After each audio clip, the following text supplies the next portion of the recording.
नमस्कार, आपका कल्पना Vajpayee YouTube channel में स्वागत है। जो भक्तजन पहली बार हमारा वीडियो देख रहे हैं वो कृपया चैनल को सब्सक्राइब और वीडियो को लाइक करना ना भूलें। आइए वीडियो शुरू करते हैं। आज मैं आपको उत्पन्ना एकादशी व्रत के बारे में बताती हूँ।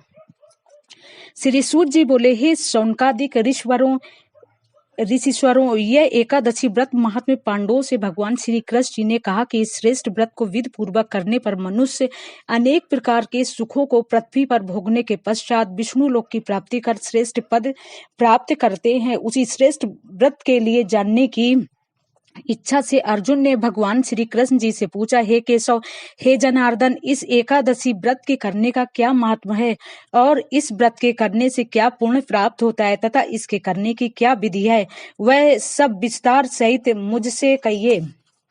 इस प्रकार अर्जुन द्वारा पूछने पर भगवान श्री कृष्ण जी ने कहा, हे अर्जुन, इस व्रत को करने के लिए सर्वप्रथम हेमंत ऋतुकाल के मार्गशीर्ष में कृष्ण पक्ष या शुक्ल पक्ष की एकादशी से उपरोक्त व्रत को प्रारंभ करें।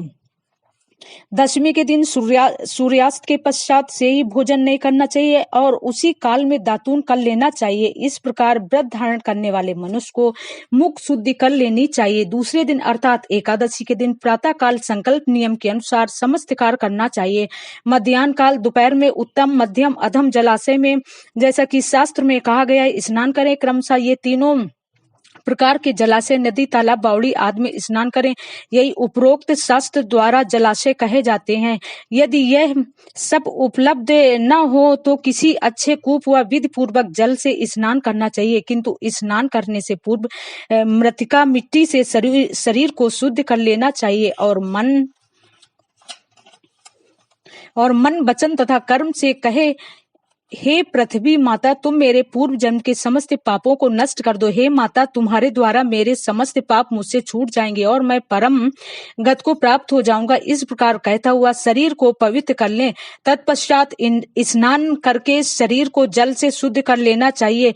व्रत धारण करने वाले को व्रत धारण करने के दिन स्नान करने के पश्चात चोर, पापी, पाखंडी, दूसरों की बुराई करने वालों तथा परस्त्री गमन करने वालों और दूसरों का धन हरण करने वालों, दुराचारी ब्राह्मणों की निंदा करने वालों, साधु पुरुष की निंदा करने वालों तथा देव स्थान से चोरी करने वालों और यहाँ तक कि जीव हत्या करने वालों तथा परोपकार में बाधा उत्पन्न करने वालों से भाषण नहीं करना चाहिए। यदि अनभिज्ञता में ऐसे मनुष्यों से कोई किसी प्रकार का भाषण हो भी जाए तो उसके लिए व्रतकर्ता को प्रायश्चित करने के लिए सूर्य नारायण के दर्शन कर लेना चाहिए। इस प्रकार शास्त्र विधि से नियम का पालन करने के पश्चात धूप दीप नैवेद्य से गोविंद भगवान का पूजन करना चाहिए। व्रत के दिन व्रतकर्ता रात्र को दीपदान करें और समस्त रात्रि भगवान भजन तथा कीर्तन में ही व्यतीत करें। इस दिन वह रात को नींद और स्त्री संग त्याग कर देना आवश्यक है।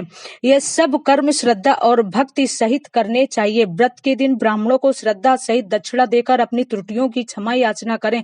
व्रत करने वाले धार्मिक जनों को कृष्ण पक्ष और शुक्ल पक्ष की दोनों एकादशियों में कोई अंतर नहीं समझना चाहिए। अब इसका फल सुनिए। मनुष्यों को शंखोद्धार तीर्थ में स्नान एवं दर्शन करने से जो पुण्य मिलता है वह पुण्य इस व्रत के करने वाले को अर्थात उपरोक्त विधि से करने पर जो पुण्य प्राप्त होता है वह व्रत पुण्य के 16वें भाग के बराबर भी नहीं होता है। अर्थात शंखोद्धार तीर्थ के दर्शन व स्नान के पुण्य से 16 गुना से भी अधिक पुण्य इस एकादशी व्रत के करने से प्राप्त होता है। अर्थात यूं जानना चाहिए कि चंद्र सूर्य ग्रहण में दान करने से और कुरुक्षेत्र में स्नान करने से अथवा व्यतिपात योग में संक्रांति में दान आदि करने से जो पुण्य फल प्राप्त होता है वही फल इस व्रत को धारण करने से होता है। जो पुण्य अश्वमेघ यज्ञ के करने से प्राप्त होता है उससे 100 गुना पुण्य एकादशी व्रत को उपवास करने से प्राप्त होता है। इस एकादशी का व्रत करने से जो फल प्राप्त होता है वह 1 सहस्त्र तपस्वियों को 60 वर्ष तक भोजन कराने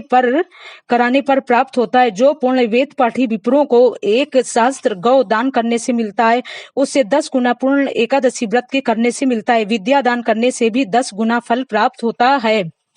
हे अर्जुन, विद्या दान से 10 गुना पूर्ण एक भूखे मनुष्य को भोजन कराने पर होता है। इसलिए अन्य दान से श्रेष्ठ दान संसार में दूसरा कोई भी नहीं है। जिसके करने से पितृ तृप्त होते हैं, एक बार भोजन करने का फल भी निर्जल व्रत करने के आधे फल के बराबर होता है। उपरोक्त व्रतों में से कोई एक व्रत अवश्य करना चाहिए। एकादशी का व्रत करने पर ही यज्ञ दान तप इत्यादि प्राप्त होते, अन्यथा यह सब नहीं मिलते हैं। अतः एकादशी का व्रत अवश्य करना चाहिए।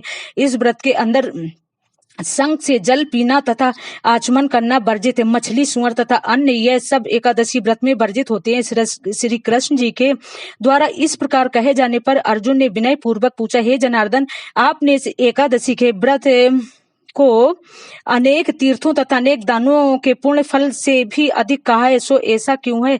कृपया विस्तार पूर्वक बताएं। भगवान श्री कृष्ण बोले, हे अर्जुन, सतयुग में मुर नाम का एक महाभयंकर दैत्य हुआ था।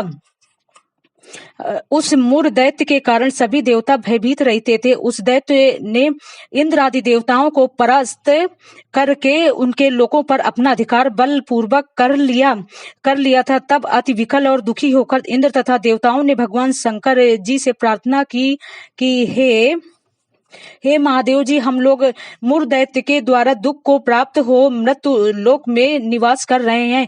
कृपया करके आप हमारा इस दुख से उद्धार कीजिए। तब इंद्र के प्रार्थना करने पर उमापति भगवान शंकर जी ने कहा, हे देवेंद्र, आप अपने दुखों से छुटकारा पाने के लिए भगवान विष्णु की शरण में जाइए। तब इंद्रादिक सभी देवता भगवान विष्णु के पास क्षीर सागर पर गए, जहां वह शयन कर रहे थे। वहां पर देवताओं सहित इंद्र ने भगवान विष्णु की स्तुति की। हे देवों के देव, देवताओं द्वारा स्तुति करने योग हम आपको बारंबार प्रणाम करते हैं। हे मधुसूदन, हे दैत्य संगारी, हे जगन्नाथ, समस्त देवता दैत्य के कोप से भयभीत होकर आपकी शरण में आए हैं। अतः हे दया सागर, आप अपनी शरण आए की रक्षा कीजिए। आपकी सबके सब माता पिता तथा संपूर्ण संसार के रक्षक हैं, कारक तथा करता है। आप ही इस जगत के उत्पन्न करता है, पालन करता और संहार करता है। आप ही वह ब्रह्मा है जो सृष्टि रचयिता कहते हो। आप सर्व व्यापक हो, अंतर्यामी हो, सूर्य चंद्र अग्नि हव्य मंत्र तंत्र यजमान हो। आप ही शरण आए हुए की रक्षा करने वाले हो। हमको इस समय दैत्यों ने स्वर्ग से निकाल दिया है और हम सब इस समय मृत्यु लोक में भटक रहे हैं। हे दीनबंधु, अतः आप ही अब हमारी रक्षा कीजिए। हम सब आपकी शरण आए। श्री विष्णु भगवान ने कहा, हे देवताओं, वह कौन सा दैत्य है जिसने देवताओं को दुख दिया है और वह किस स्थान पर रहता है? यह सब सत्य सत्य भय छोड़कर कहो। इंद्र ने कहा, हे मधुसूदन, ब्रह्म वंश में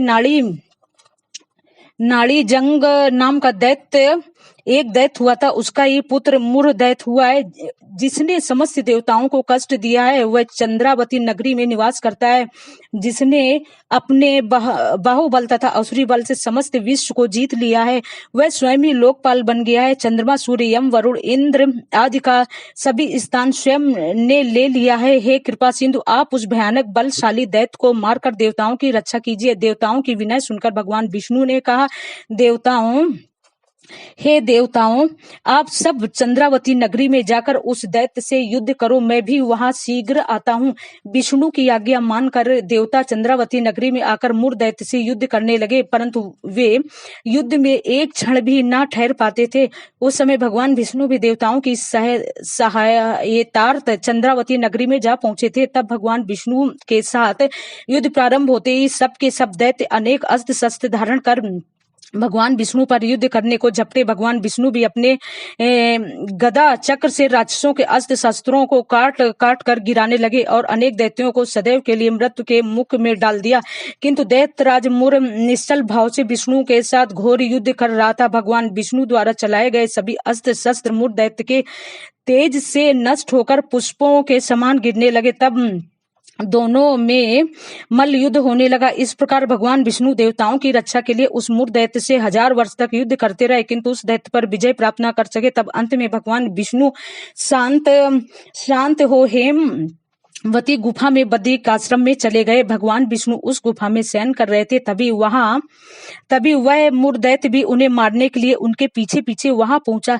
वहां पर विष्णु को सोया देखकर मूर्दैत्य ने सोचा, आज इस अपने चिर शत्रु को मारकर सदैव के लिए निष्कंटक हो जाऊंगा। हे अर्जुन, जब वह मूर्दैत्य मारने को हुआ तो मेरी देह से एक कन्या उत्पन्न हुई। वह रक्षा करने के लिए दैत्य से युद्ध करने लगी। वह दैत्य भी कन्या के साथ लगातार युद्ध करता रहा।